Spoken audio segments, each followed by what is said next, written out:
Les informations en détail. Le président Abdel Fattah el-Sisi s'est entretenu aujourd'hui au téléphone avec le nouveau Premier ministre israélien, Naftali Bennett. Au cours de l'appel téléphonique, le président el-Sisi a assuré que l'Égypte soutenait pleinement tous les efforts visant à parvenir à un règlement juste et durable du conflit entre Palestiniens et Israéliens pour parvenir à un accord de paix global au Moyen-Orient. Le chef de l'État a mis l'accent sur l'importance de prévenir toute escalade de tensions entre Palestiniens et Israéliens. Il a aussi souligné l'importance de soutenir les efforts égyptiens de reconstruction des régions palestiniennes dévastées. Les deux parties ont également abordé les relations bilatérales. Le Premier ministre israélien a assuré pour sa part son appréciation des efforts déployés par l'Égypte en vue de réaliser la sécurité et la stabilité dans la région, d'autant plus qu'elle est parvenue au récent accord de cessez-le-feu et qu'elle parraine les négociations d'échange de prisonniers. Le chef de la diplomatie, Samar Shoukry, participe à Rome à la réunion ministérielle de la coalition internationale contre le groupe terroriste Daesh. Les ministres de la coalition internationale se sont penchés sur les efforts internationaux déployés par les pays membres pour faire face au terrorisme.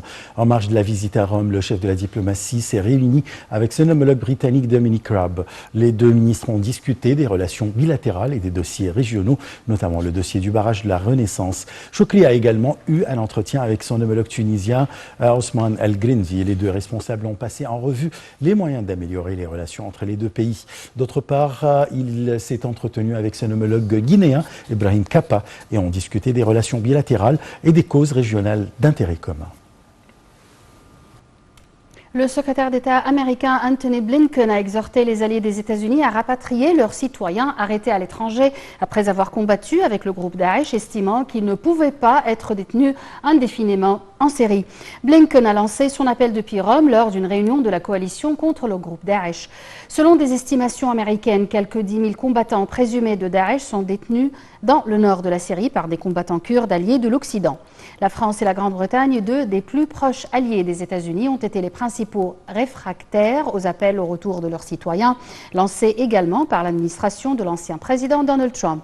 Ces deux pays, marqués par des sanglants attentats terroristes, sont très réticents à ramener chez eux des citoyens radicalisés. L'Irak a